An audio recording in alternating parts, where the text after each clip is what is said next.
Welcome to the PTSD Bunker Gear for Your Brain podcast. Post-traumatic stress disorder is not a death sentence, yet a rite of passage to a higher level of tolerance.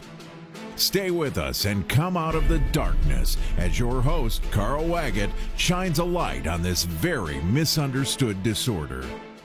Welcome to PTSD, Bunker Gear for Your Brain. I'm your host, Carl Waggett, and welcome to episode 295. Guys, if this is the first time you've ever found us, it's very nice to meet you. My name is Carl, and this is a podcast about post-traumatic stress disorder. But guys, as I say, we don't get real medical here. Now we look at things through the eyes of the emergency services, which is police, fire, ambulance, and dispatch, correctionals, and Coast Guard. And guys, I think it goes without saying military, right? Now, look, if you don't work in those lines of work, hey, it doesn't mean you have to take off. No, hang out for a little bit. It's a fantastic subject. I think you're really going to enjoy it. Now, for those of you who do join it from time to time, guys, it's fabu to see you guys. Shall we get on with the show? I think we should. So guys, listen, as I've said, I am just tickled pink. It's a week of WAGs. Yes, now listen, I really think that you guys get the most out of this deal because I'll be honest with you, it's as embarrassing as all get up for me. But the fact is this is the kind of stuff that was a real noodle scratcher for me back in the day. And as far as I'm concerned, if I can pass this information on to you guys, then guys, listen, I think everybody plays, everybody wins here. So let's get on with today's show, because what we're talking about today,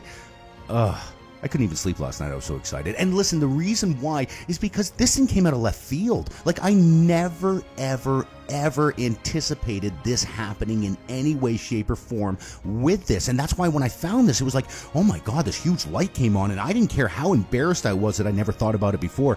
Dude, I had to tell people about it. So I've done quite a few podcasts on this, but I really wanted to bring it to you guys today because I really think this made the difference for me.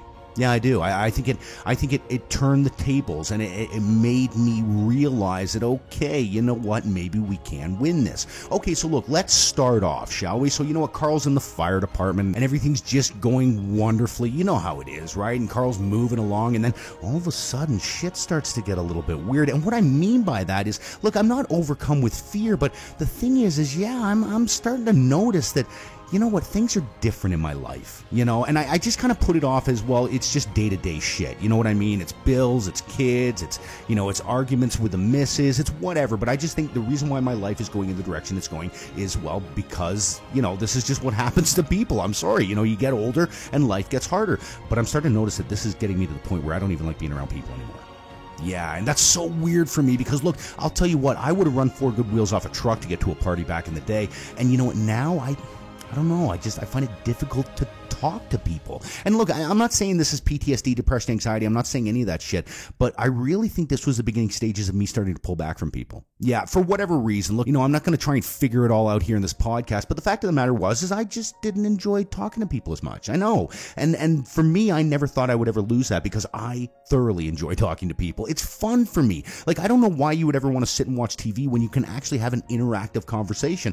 And the thing was, I started finding in my life that I was losing this. You know what I mean? And, you know, it kind of made me sad, but as far as I was concerned, I didn't have any say in it. So I tried not to think about it, and I just kind of went on with my day-to-day.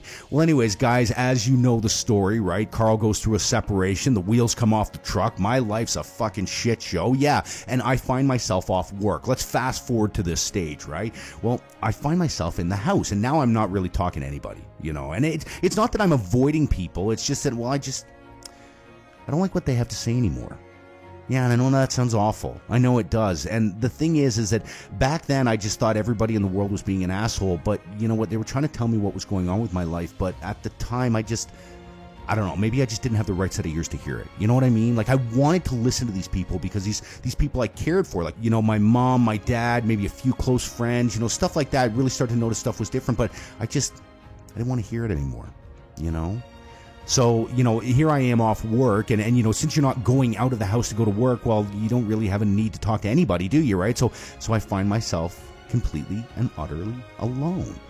So anyways, here I am in this house, right? And please don't cry for me, Argentina. My life is actually starting to turn around at this point, which sounds really, really weird because that's right. I went through the separation, and that's, you know, it happened. You know, half of our department is divorced, right? But I meet Jackie, right? And we move into this gorgeous house that you see on the Facebook Lives. Yeah, this is where I'm living right now, but I've gone off work. So it's really kind of confusing for me, right? Because, I'm at this wonderful stage in my life where I've met my best friend, and now we're living in our house together and the kids get along great and everything's wonderful. But my life's also a train wreck because now I'm off work. So it's so confusing.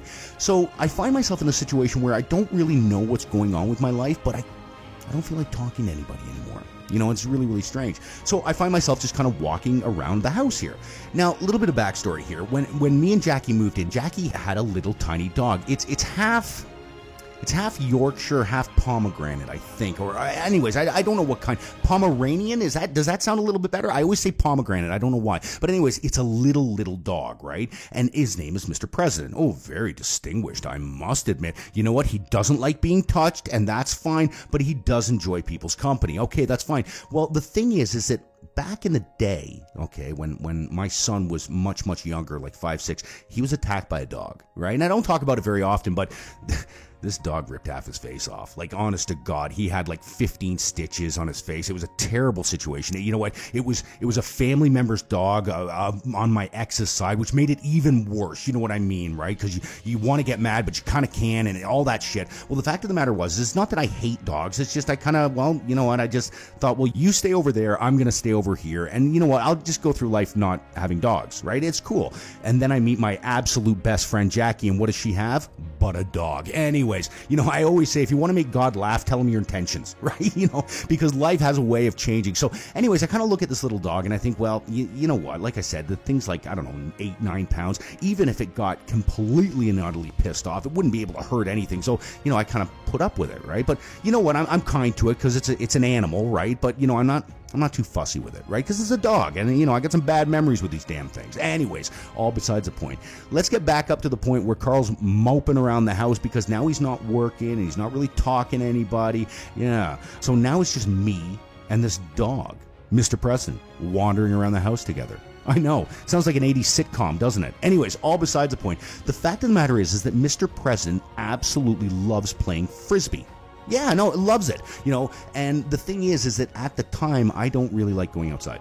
I really don't. Like, it's not something I enjoy doing, and I know this sounds really, really weird, but the sunlight, it's like it hurt me, okay? Like, it was way too bright. I'm not saying I'm a vampire or anything like that. I'm just saying that going outside actually seemed painful, so I didn't. But the problem is that Mr. President wanted to go outside. Yes, now we've got a bit of a hiccup, don't we? Because when Mr. President wanted to play Frisbee, he used to sit at my feet and he used to bark.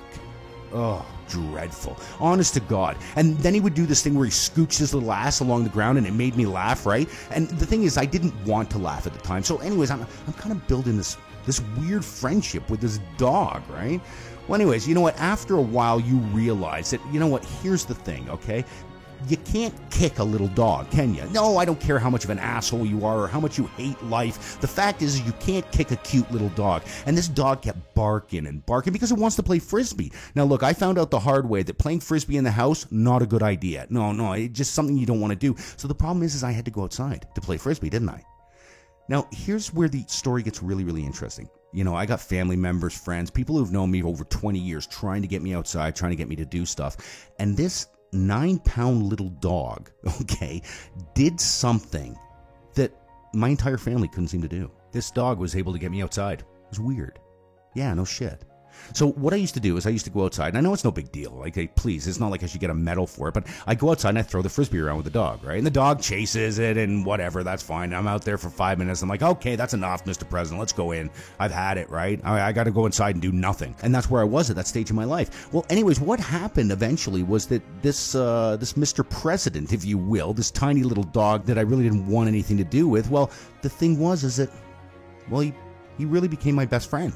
Yeah, I know, it's really strange, right? It's funny what happens when two living things are pushed together in a situation. Well, it's funny how you make friends. So anyways, Mr. President started really enjoying going for walks in the morning. And as much as I didn't want to do it, the fact was he used to bark and bark and bark and bark. And I'll tell you what, if that would have been a person barking at me like that, I would have kindly picked them up and thrown them through the front window and said, get the fuck out of my house and leave me alone. But like I said, you can't do this with a little dog. So here I am out walking this little Pomeranian or whatever it is, right? Pomeranian, that's right. I always get that messed up. A Yorkshire Pomeranian, that's what it is, not a pomegranate. Okay, so the fact is I'm out there walking this dog all the time, right? Well, after a while, you call me crazy, whatever, but you start talking to the dog, right? And I don't give a shit what anybody says. They hear you. Yeah, I'm not saying they can talk back, but they talk back in a really, really weird way if you're listening right. So anyways, I start having these conversations with his dog. And, strangely enough, I find out that, well, Mr. President likes bike rides. Oh, yeah, so I've got the little basket, and I grabbed Jackie's bike, which is too small for me, but I could give a shit, really. So I put Mr. President in the basket, and here I go riding around the block. Oh, yeah. Please, are you kidding me? I'm a 40-year-old man that's off work with PTSD. I can't possibly get more embarrassed at this point. I really don't give a shit. You know what the funny thing was? Mr. President looked like E.T. in the basket. It was hilarious. It used to make me laugh. And you know what? I used to throw the buds in, play a little Waterloo from ABBA, and I'll tell you what, before I knew where I was smiling. Yeah, I was smiling. I can't remember the last time I did that, for no apparent reason, right? And, as much as I, didn't really see any kind of connection between a human and a pet when it comes to saving things, what blew me away was that silly little dog was the only one that could get to me. Yeah. And it's the damnedest thing. And I'm not saying that this just works for dogs. No, this isn't what I'm saying at all.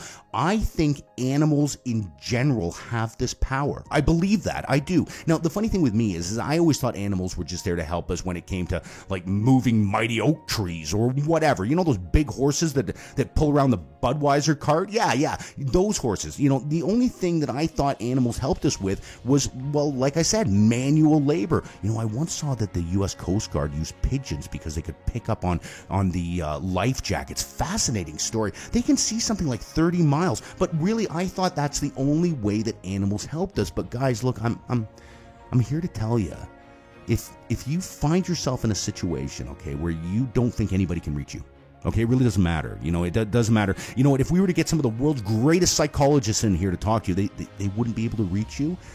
If you find that you're in a situation like that, I'll tell you what, I'd put an animal on that job. I'm not kidding. And like I said, I'm not saying it's a dog that's going to do it. Dude, it could be a cat. Honestly, right? It could be a ferret. It could be an owl. Ooh, you know what I always wanted? Was a falcon. Ooh, I always wanted a falcon. They look so cool with their little hoods on. Yeah. But the fact is that when we kind of open our, well, for lack of a better term, hearts to these animals, well, they speak to us in a really, really weird way. Now, look, if for those people out there that say, well, Carl, I live in an apartment that I can't have animals. Okay, look, that's cool, right? Look, I'm not telling you to move, but what I am telling you to do is get your ass to a petting zoo. Yeah. Like, there's just something about being around animals that seem to activate something inside of us that other human beings can't. Yeah, it's really, really weird. You ever watched a goat video? Oh my shit. You see when those things get scared and they fall over and they faint? Oh my God, I laugh so hard I pee. Look, there's no way that you can be sad if there's a ton of baby goats around. I've heard they have goat yoga. Look, guys, I don't subscribe to yoga. I try to do it, but my body won't let me. But I'll tell you what, if you put a baker's dozen of baby goats in there, I'll tell you what, I'll bend in all kinds of weird shapes just to play with those little baby goats, because there's something about animals. I don't know what it is. Honestly, I wish I could explain it to you. Look, I'm sure there's some people out there that can explain it, but look, this is one person that cannot explain it. But what I can tell you is, guys, you don't want to pass this up. I'm serious. Look, I would have never gone this route if Jackie wouldn't have had Mr. President. It's not like I would have looked into getting an animal. Hey, please, I'm not hating on animals. Look, I think animals are cute just like everybody else. But the fact is I didn't think for a second that a little 9-pound dog could pull me out of a hole that deep. I didn't.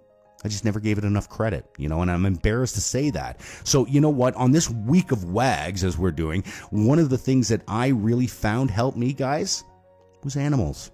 Yeah. And you know what? I'm not even gonna narrow it down to domestic pets. It could be a snake. It could be a rat. It could be a scorpion. Oh shit. What about a tarantula? Look, I don't know. Different strokes for different folks. But the fact is there's something about animals, other living beings that aren't human, that seem to talk to us somehow. Yeah, I know. It's really, really, really weird. And I'm not saying for a second that you're going to start hearing their thoughts or anything like that, but I'll tell you what that little dog did for me. It got me up moving. Yeah. And you know what? I think that's the biggest thing about this entire podcast that I want people to get, is that this little dog got me out of the house and moving. And, you know, going from that playing Frisbee to the morning walk to the push bike ride around the block to then working out, then stretching. You see what I'm getting at? It all kind of builds on itself. And the problem is I don't think I would have got to the working out and stretching if I wouldn't have started with throwing the Frisbee around with Mr. President. Look, maybe I would have, I don't know. But what I am telling you is, guys, it's a lot easier when you get the assistance of animals. And I know how strange that sounds, but I'm just saying, try it out before you laugh at it. That's all I'm saying. Oh my word, look at my time. Look, I've already gone over. But the fact is, guys, look, I really want you guys to look into this animal situation. I'm serious. If you find yourself in a really, really dark hole, there is just something about an animal that, well, they give you unconditional love. You know what I mean? And they don't want anything in return, which is so weird. And it's almost like it's in the back of our minds that we know they're not asking for anything. Because, look, I think we're all a little bit, when people are nice to us, it's like, what the hell do they want? Come on, it doesn't make you a bad person for thinking it. But the fact is, we automatically think that. Now, if we have an animal that's just curled up with us and just wants to be with us because we're us, there's something to that. And I'll tell you what, if you could put that in a bottle and sell it, I truly think that would be worth $1 million. I really, really do. So, guys, look, as I always say, if you happen to get a chance to stop in our Facebook Live show, guys, I think this might be the one you want to. Yeah, for the simple reason, you know, I don't think I'm the only one that shares this view on animals. I think there's a lot of people that feel this way. So, you know what? I'm going to lay odds there's going to be a lot of discussion in the comment section after this Facebook Live. So, yeah, I'd invite you by. You can check that out. It's Monday, Wednesday, Friday evening, 9:30 Eastern Standard Time. And, yeah, we just do it on our Facebook page there, PTSD Bunker Gear for Your Brain. Guys, before I let you go, as I always say, I've got a private Facebook group called The Bunker Room. Yeah, no, very cool little place. And what it's for is for people who are suffering from PTSD, depression, anxiety, and they get to tell their stories in there, which I think is really, really cool because it helps people's perspective. Yeah, you know, when you're looking at stuff and you go, oh shit, look, I'm not the only one that's going through that.